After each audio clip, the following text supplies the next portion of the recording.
ਅੱਜ ਦੀ इस press conference दे विच कुछ अहम मसलियां दे बारे जानकारी जिहड़ी आ सारिआं नाल सांझी कीती जानी आ, जिहदे विच नवंबर 1984 दी सिख नस्लकुशी, अंतरराष्ट्री पद्धर ते बने हुए हालात, चाहे वह इजराइल फलस्तीन की जंग होवे, चाहे रूस यूक्रेन के हालात होण, जां भाई हरदीप सिंह निज्जर की शहादत तो बाद जिहड़े इंडिया ते कैनेडा दे विच बने हालात ने उन्हां दे बारे गल कीती जाऊगी। और इन्हां सारे अंतरराष्ट्री हालातां दे नाल जिहड़े पंजाब की पॉलिटिक्स दे विच इस टाइम हालात बने पे ने, खास तौर पर जदों तो SYL का मुद्दा दोबारा फिर उभारन की कोशिश की गई है, उन्हां सारे मसलियां दे बारे गलबात की जाऊगी। इस साल नवंबर दे विच 39 वरे पूरे हो जाने ने जदों पूरे भारत दे विच ते खास तौर दे उत्ते भारत की राजधानी दिल्ली दे विच हज़ारां ही निर्दोष सिखां दा, चाहे वह बच्चे होण, चाहे बजुर्ग होण, चाहे जवान होण, चाहे मर्द होण, चाहे औरतां होण, उन्हां सारिआं नूं बेरहमी दे नाल कतल किया गया सी, औरतां नूं बेपत किया गया सी। वो सारा मंजर अज भी साडीआं अखां दे सामने उवें ही घुमदा है। उस दर्दनाक कारे नूं, उस नस्लकुशी नूं जिहड़ा एक अटैम्प्टेड जैनोसाइड सी इंडिया वालों किया गया, ताकि एक समूहक रूप दे विच सानूं सारिआं नूं एक मतलब उन्होंने एक बदलाखोरी की जी नीति सी वो अपनाते सानू एहसास, हालांकि बहुत सारे साडे वर्ग नूं पहले एहसास ही भी असीं India they which Ghulam uh, but उदण उन्होंने एक सरकारी शह के उत्ते साडा कतलेआम करके समूहक रूप दे साडी कम्यूनिटी नूं, सिख कौम नूं ये जाहिर कराया सी, एहसास करवाया सी कि इंडिया तुहाडे वास्ते कोई सेफ नहीं गा, ये तुहाडा मुल्क नहीं गा। सो उस जैनोसाइड नूं, उस अटैम्प्टेड जैनोसाइड नूं इस साल 39 वरे पूरे हो जाने। इन्हां 39 वरियां दे विच असीं वेखिआ कि एक पीढ़ी साडी इन्हां ने मारती, जिहदा जैनोसाइड दे विच जिन्हां नूं कतल किया गया, जिहड़े उन्हां दे बचे हुए लोग सी, उन्हां दे हम उमर सी, उन्हां दी एक पीढ़ी इन्हां ने इंसाफ दे नां हेठ, छलावे हेठ उन्हां नूं थाणिआं, कचहरियां, कोर्टां दे विच गेड़े मरा के उन्हां दी जिंदगी भी इन्हां ने खत्म करती। जिहड़ी अगली साडे वाली पीढ़ी आ, असीं हुण ये महसूस करते हैं कि इंसाफ के नां दे उत्ते साडे नाल थां दे उत्ते पैर दे उत्ते धोखे होए ने। और इंडिया का एक खोखला इंसाफ, जिन्हों कि पिछले दिनी अमित शाह जी जदों दिल्ली कमेटी की स्टेज के उत्ते जाते हैं तो ऐलान करते हैं कि असीं सिखां नूं नवंबर 1984 का इंसाफ देता। उत्थे वो शब्द वरतते ने जिहड़े दंगे होए सी, ये कोई दंगे नहीं सी साडे। असीं वार-वार ये गल्लां जिहड़ियां वा मीडिया नूं भी कहने, हालांकि बहुत सारिया अखबारां सरकारी टोन बोलदियां आईयां, इन्हां नूं रॉयट्स लिखदियां ने, दंगे लिखदियां ने। नवंबर 1984 कोई दंगे नहीं सी, कोई रॉयट्स नहीं ही, ये साडा जैनोसाइड ही, एक साडी नस्लकुशी सी। और ये बारे जदों इंडिया के होम मिनिस्टर मौजूदा जिहड़े ने वो बोलते हैं तो कहिंदे ने कि असीं 1984 के दंगिआं का इंसाफ देता।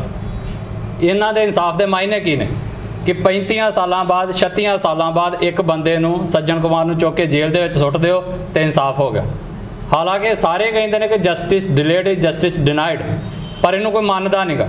पर असीं इस चीज़ नूं मनदे हां कि जिस तरीके दे नाल 40 साल इन्हां ने एक बंदे नूं जेल सुट्टण दे लई लाते, हालांकि बहुत सारे जिहड़े बाकी ने जिहड़े अहम कुर्सियां ते बैठे हुए ने वो अजे भी दंदन आउंदे फिरदे ने इस धरती दे उत्ते, उन्हां दे उत्ते कोई कार्रवाई नहीं हुई।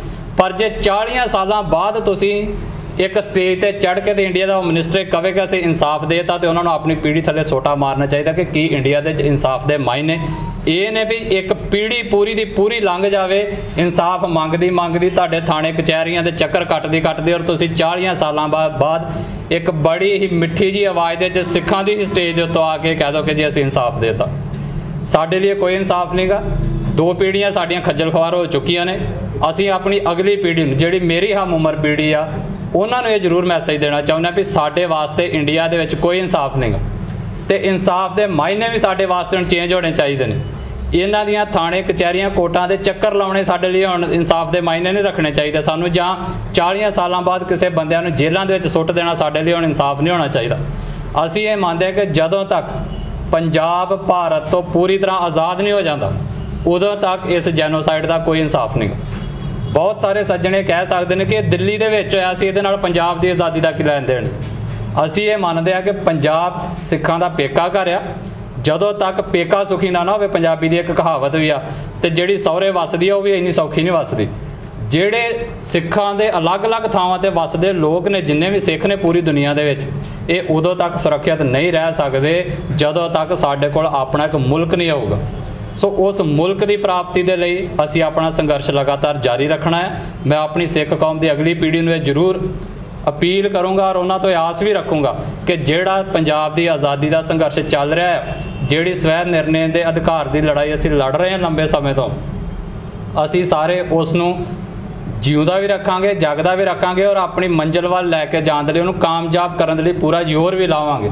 ਸੋ ਆਪਣੀ ਅਗਲੀ ਪੀੜ੍ਹੀ ਨੂੰ ਸਿਰਫ ਮੇਰਾ ਇਹ ਮੈਸੇਜ ਹੈ, ਮੈਂ ਇੰਡੀਅਨ ਸਟੇਟ ਤੋਂ ਕੋਈ 1984 ਦੇ ਆਪਣੀ ਨਸਲਕੁਸ਼ੀ ਦਾ ਇਨਸਾਫ ਨਹੀਂ ਮੰਗਦਾ ਉਹਨਾਂ ਦੇ ਕੋਲੋਂ, ਨਾ ਹੀ ਸਾਨੂੰ ਉਹਨਾਂ ਤੋਂ ਕੋਈ ਆਸ ਆ।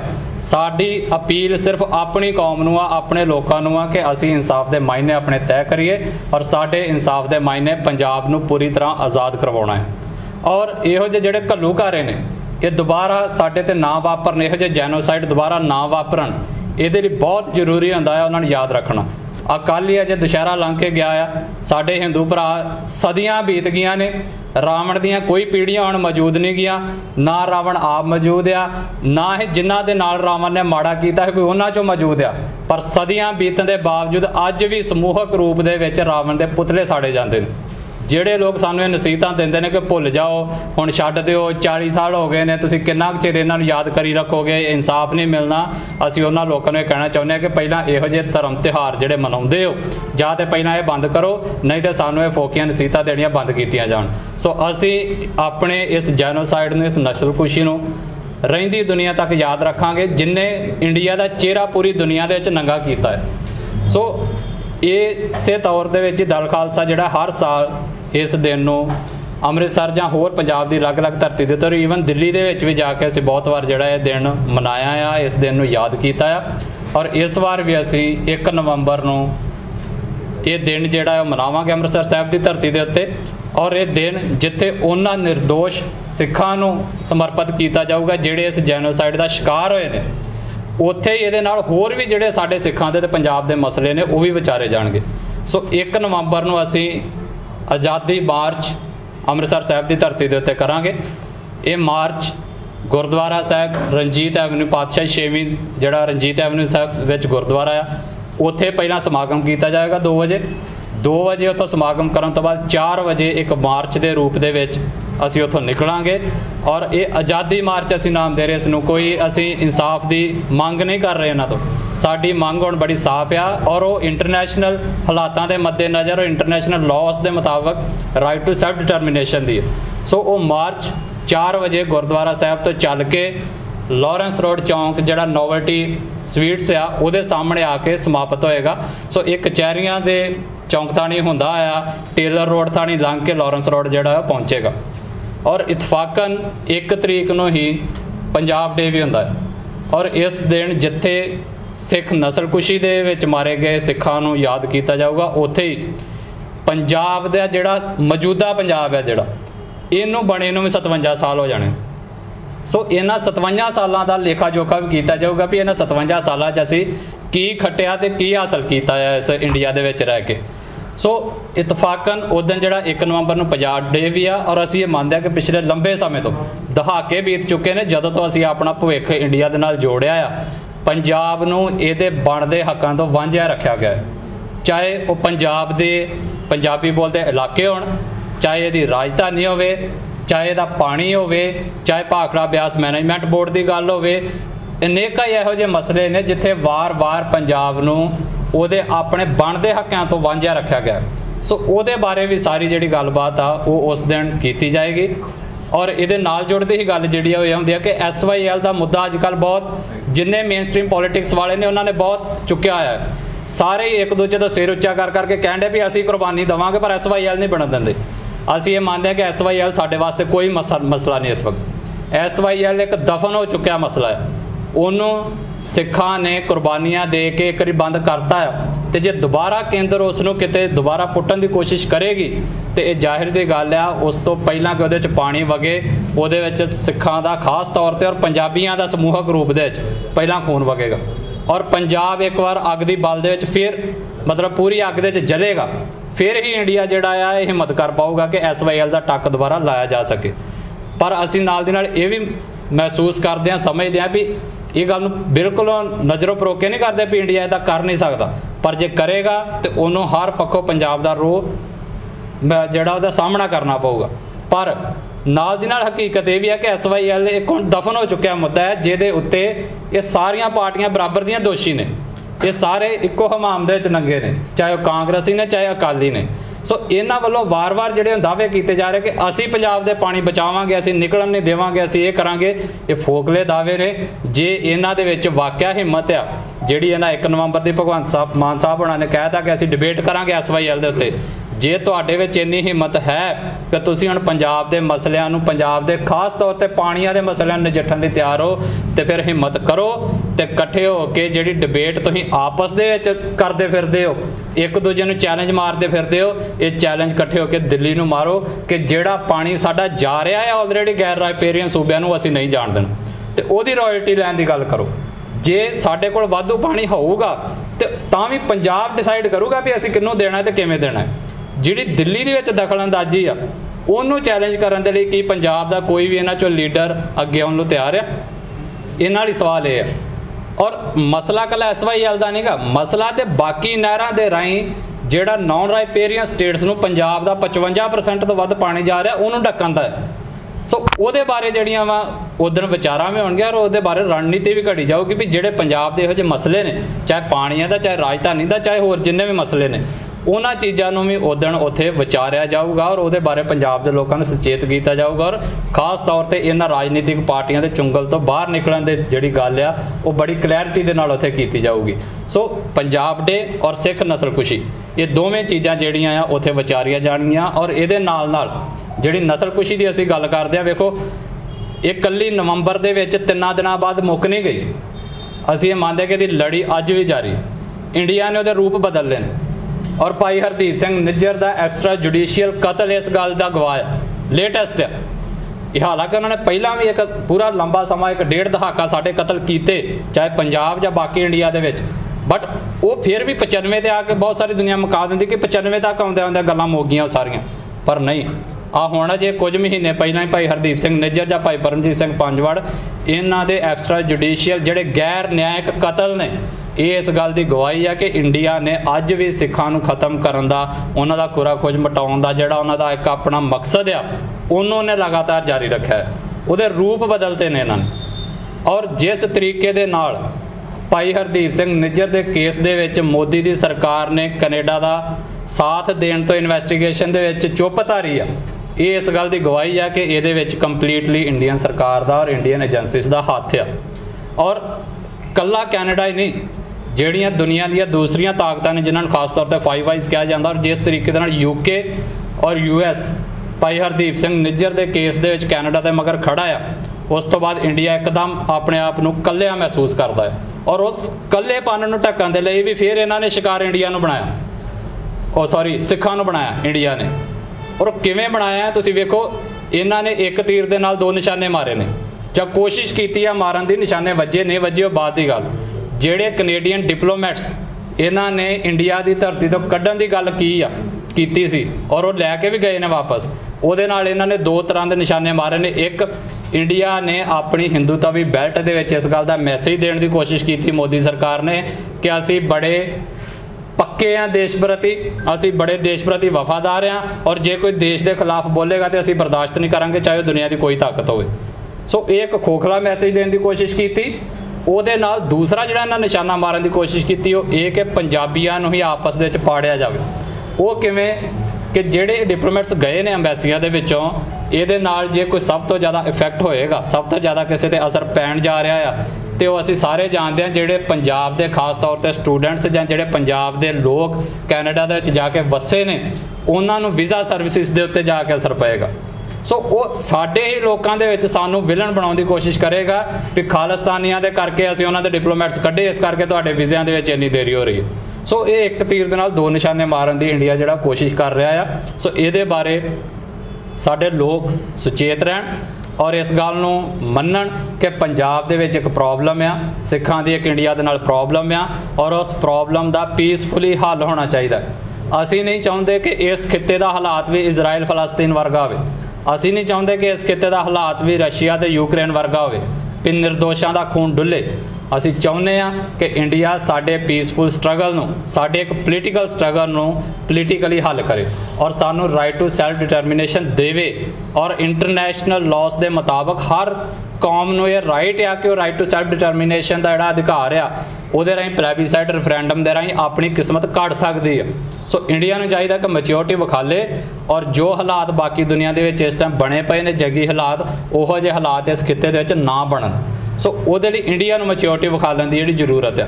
ਔਰ ਇਹਦੇ ਨਾਲ ਹੀ ਇੱਕ ਡਿਵੈਲਪਮੈਂਟ ਜਿਹੜੀ ਹੋਈ ਆ ਇਸ ਖਿੱਤੇ ਦੇ ਲਈ ਉਹ ਇਹ ਆ ਕਿ ਪਾਕਿਸਤਾਨ ਪੰਜਾਬ ਦਾ ਗੁਆਂਢੀ ਮੁਲਕ ਆ ਔਰ ਉੱਥੇ ਜਿਹੜੇ ਉਹਨਾਂ ਦੇ ਸਾਬਕਾ ਪ੍ਰਧਾਨ ਮੰਤਰੀ ਨੇ ਨਵਾਜ਼ ਸ਼ਰੀਫ, ਉਹ ਆਪਣੀ ਇੱਕ 4 ਸਾਲ ਦੀ ਐਗਜ਼ਾਈਲ ਕੱਟਣ ਤੋਂ ਬਾਅਦ ਪਾਕਿਸਤਾਨ ਵਾਪਸ ਪਰਤੇ ਨੇ। ਅਸੀਂ ਇਹ ਸਮਝਦੇ ਹਾਂ ਕਿ ਇੱਕ ਚੰਗਾ ਕਦਮ ਹੈ ਉਹਨਾਂ ਦਾ ਔਰ ਇਹ ਵੀ ਆਸ ਕਰਦੇ ਹਾਂ ਕਿਉਂਕਿ ਇੱਕ ਉਹ ਤਜਰਬੇਕਾਰ ਹੰਡੇ ਵਰਤੇ ਪੋਲੀਟੀਸ਼ੀਅਨ ਨੇ ਔਰ ਇਹ ਆਸ ਕਰਦੇ ਹਾਂ ਕਿ ਉਹ ਆਪਣੇ ਪਾਕਿਸਤਾਨ ਨੂੰ ਦੁਬਾਰਾ ਫੇਰ ਪੈਰਾਂ ਦੇ ਉੱਤੇ ਖੜਾ ਕਰਨ ਦੇ ਵਿੱਚ ਇੱਕ ਅਹਿਮ ਭੂਮਿਕਾ ਨਿਭਾਉਣਗੇ। ਔਰ ਕੱਲਾ ਪਾਕਿਸਤਾਨ ਦੀ ਗੱਲ ਨਹੀਂ ਕਿ ਇੱਥੇ ਪਾਕਿਸਤਾਨ ਦਾ ਇੱਥੇ ਜ਼ਿਕਰ ਕਰਨਾ ਇਸ ਕਰਕੇ ਜ਼ਰੂਰੀ ਆ ਕਿ ਉਹ ਇਸ ਖਿੱਤੇ ਦੇ ਵਿੱਚ ਇੱਕ ਪਰਮਾਣੂ ਤਾਕਤ ਆ ਔਰ ਸਾਡਾ ਗਵਾਂਢੀ ਆ ਔਰ ਉਹਨੇ ਜੀਓ ਪੋਲੀਟਿਕਸ ਦੇ ਵਿੱਚ ਹਮੇਸ਼ਾ ਹੀ ਇੱਕ ਅਹਿਮ ਰੋਲ ਅਦਾ ਕੀਤਾ ਹੈ ਔਰ ਅੱਗੇ ਫਿਊਚਰ 'ਚ ਵੀ ਕਰਨਾ ਹੈ। ਸੋ ਇਸ ਕਰਕੇ ਉਸ ਖਿੱਤੇ ਦੇ ਉਸ ਮੁਲਕ ਦਾ ਸਥਿਰ ਹੋਣਾ ਵੀ ਜ਼ਰੂਰੀ ਆ। ਸੋ ਉਹ ਇੱਕ ਚੰਗਾ ਕਦਮ ਹੈ ਕਿ ਉਹ ਵਾਪਸ ਪਰਤੇ ਨੇ ਔਰ ਅਸੀਂ ਆਸ ਕਰਦੇ ਹਾਂ ਕਿ ਉਹ ਉੱਥੇ ਦੀ ਜਿਹੜੀ ਰਾਜਨੀਤੀ ਹੈ, ਚਾਹੇ ਉੱਥੇ ਦੀ ਕਰਪਟ ਪੋਲੀਟਿਕਸ ਹੈ, ਉਹਨੂੰ ਖਤਮ ਕਰਕੇ ਜਾਂ ਜਿਹੜੇ ਉੱਥੇ ਦੇ ਇਕਨੋਮਿਕਲ ਕ੍ਰਾਈਸਿਸ ਬਣਿਆ ਪਿਆ ਉਸ ਨੂੰ ਖਤਮ ਕਰਨ ਦੇ ਵਿੱਚ ਉਹ ਕਾਮਯਾਬ ਹੋ ਪਾਉਣਗੇ। ਔਰ ਇਹਦੇ ਨਾਲ ਹੀ ਜਿਹੜੀ ਮੈਂ ਗੱਲ ਇੱਕ ਕੀਤੀ ਹੋਣੀ ਕਿ ਪੰਜਾਬ ਦੇ ਜਿਹੜੇ ਹਾਲਾਤ ਨੇ ਜਾਂ ਇੰਡੀਆ ਨੂੰ ਮੈਚਿਓਰਲੀ ਐਕਟ ਕਰਨਾ ਚਾਹੀਦਾ ਹੈ, ਪੰਜਾਬ ਦੇ ਸਿੱਖਾਂ ਦੇ ਮਸਲਿਆਂ ਨੂੰ ਹੱਲ ਕਰਨਾ ਚਾਹੀਦਾ ਹੈ।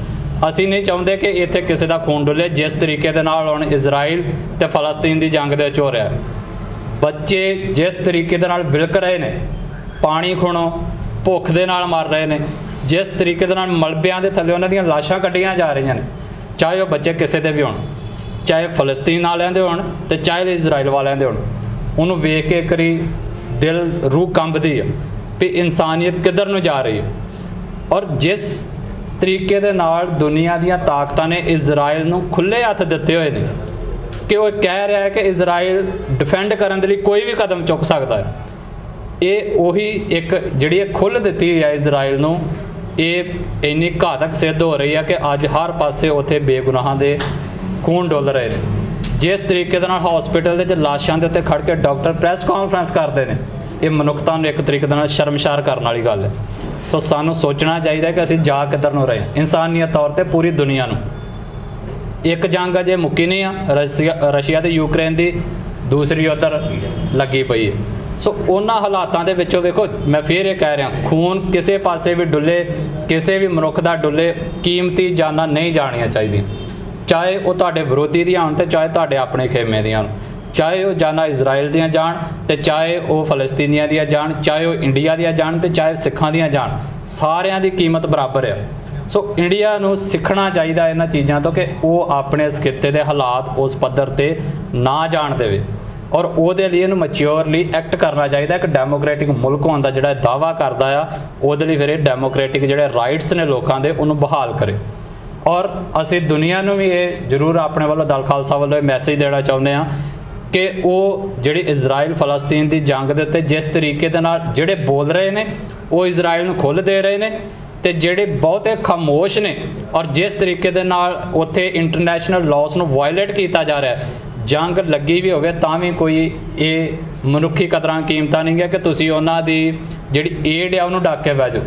ਇੱਕ ਵਿਖਾਲਦੇ ਨੇ ਹੁਣ ਅਖਬਾਰਾਂ ਦੇ ਵਿੱਚ ਵੀ, ਵੇਖੋ ਇਜ਼ਰਾਈਲ ਨੇ ਇੰਨੇ ਟਰੱਕ ਜਾਣ ਦਿੱਤੇ ਗਾਜ਼ਾ ਦੇ ਵਿੱਚ, ਪਰ ਤੁਸੀਂ ਉਹਨਾਂ ਦਾ ਡਾਟਾ ਵੇਖੋ, ਉਹਨਾਂ ਦੀ ਪੋਪੂਲੇਸ਼ਨ ਵੇਖੋ, ਜਿੱਥੇ 8000 ਦੇ ਕਰੀਬ ਅੱਜ ਤੱਕ ਟਰੱਕ ਚਲੇ ਜਾਣੇ ਚਾਹੀਦੇ ਸੀ ਉੱਥੇ ਸਿਰਫ ਕੁਝ 100 ਦੇ ਵਿੱਚ ਹੀ ਗਏ ਨੇ।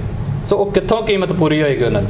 ਬਿਜਲੀ ਤੋਂ ਉਹਨਾਂ ਨੂੰ ਵੱਖਰੇ ਵਾਂਝੇ ਕੀਤਾ ਆ, ਪਾਣੀ ਤੋਂ ਉਹਨਾਂ ਨੂੰ ਵਾਂਝੇ ਕੀਤਾ ਗਿਆ। ਸੋ ਇਹ ਸਾਰੀਆਂ ਚੀਜ਼ਾਂ ਉੱਥੇ ਬਹਾਲ ਹੋਣੀਆਂ ਚਾਹੀਦੀਆਂ ਨੇ ਔਰ ਇਜ਼ਰਾਈਲ ਇਸ ਟਾਈਮ ਇੰਨਾ ਐਡਾਮੈਂਟ ਅੜੀਅਲ ਹੋਇਆ ਬੈਠਾ ਆ ਇੱਕ ਹਮਾਸ ਦੀ ਆੜ ਹੇਠ, ਹਮਾਸ ਨੂੰ ਖਤਮ ਕਰਨ ਦੀ ਆੜ ਹੇਠ, ਕਿ ਉਹ UN ਦੇ ਜਿਹੜੇ ਸੈਕਟਰੀ ਜਨਰਲ ਨੇ ਅੰਤੋਨੀਓ ਗੁਤਰਸ, ਉਹਨਾਂ ਦੀ ਵੀ ਗੱਲ ਨਹੀਂ ਮੰਨ ਰਿਹਾ। ਉਹ ਜਦੋਂ ਇਹ ਕਹਿ ਰਹੇ ਨੇ ਵੀ ਤੁਸੀਂ ਇਹਦਾ ਇੱਕ ਪੀਸਫੁਲ ਹੱਲ ਲੱਭੋ ਔਰ ਲੋਕਾਂ ਨੂੰ ਉੱਥੇ ਏਡ ਦਿਓ, ਤਾਂ ਉਹ ਉਹਨਾਂ ਦੀ ਵੀ ਗੱਲ ਮੰਨਣ ਨੂੰ ਤਿਆਰ ਨਹੀਂਗਾ। ਔਰ ਜਿਹੜੇ UN ਦੇ ਇਜ਼ਰਾਈਲ ਦੇ ਵਿੱਚ ਬੰਦੇ ਨੇ ਉਹਨਾਂ ਨੂੰ ਸਸਪੈਂਡ ਕਰਨ ਤੱਕ ਇਜ਼ਰਾਈਲ ਜਿਹੜਾ ਜਾ ਰਿਹਾ। सो ये सारिया चीज़ां जिहड़ियां ने वो दुनिया दे विच बंद होणियां चाहीदियां ने। जिन्ने भी ये हालात बने ने ये मनुखता नूं शर्मसार करन वाले ने इस टाइम। सो सानू खास तौर ते इस खिते के लोगों नूं जिथे असीं दो परमाणु हथियारां दे विच बैठे होईए, जिथे पाकिस्तान भी परमाणु आ, इधर इंडिया परमाणु आ, सो उन्हां इस खिते दे बार्डर दे उत्ते बैठ के असीं कदी भी नहीं चाहांगे कि इत्थे लोकां दा खून डुले और उहो जिहे हालात बनन। पर उहदी अहम जिम्मेवारी जिहड़ी आ वो जे किसी दे उत्ते आउंदी आ ते वो इंडिया दे उत्ते आउंदी आ कि वो मैच्योरली एक्ट करे।